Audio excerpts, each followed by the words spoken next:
200 stile libero esordienti a maschili per la settima serie, alla 2 Filippo Seleghin, alla 3 Anthony Enrico Spalatello, alla 4 Adam Perpignano, alla 5 Maxim Chian, alla 6 Alvise Vassalini.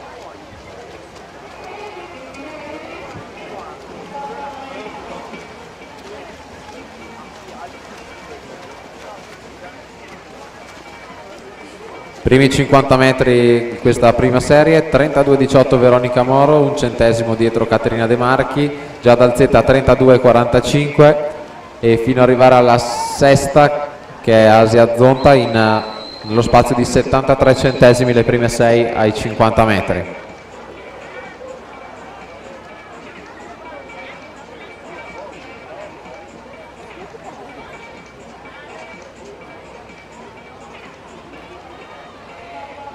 Quattro atlete sulla stessa linea, siamo ai 100 metri, metà gara, Moro in testa 1,8,14 su De Marchi 11 centesimi, al Z altri 17 centesimi dietro rispettivamente Moro 35,96, De Marchi 36,06, al Z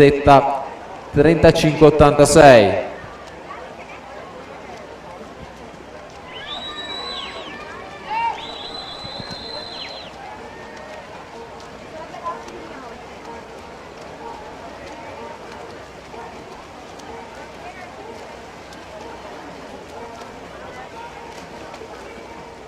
Già dal Z solo un centesimo davanti a Caterina De Marchi e 6 centesimi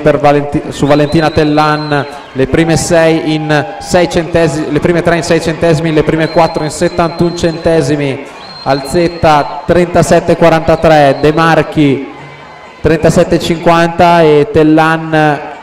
37,11. Andiamo a vedere questa interessantissima battaglia per la medaglia d'oro 200 stile libero esordienti a femminili, record della manifestazione 2,18,19 che non viene battuto, va al tocco Valentina Tellan 2,21,36, 37 centesimi su Caterina De Marchi 2,21,73, già dal Z terza 2,22,03, il podio nello spazio di soli 67 centesimi. Questi 200 stile libero esordienti a femminili, la partenza alla settima serie.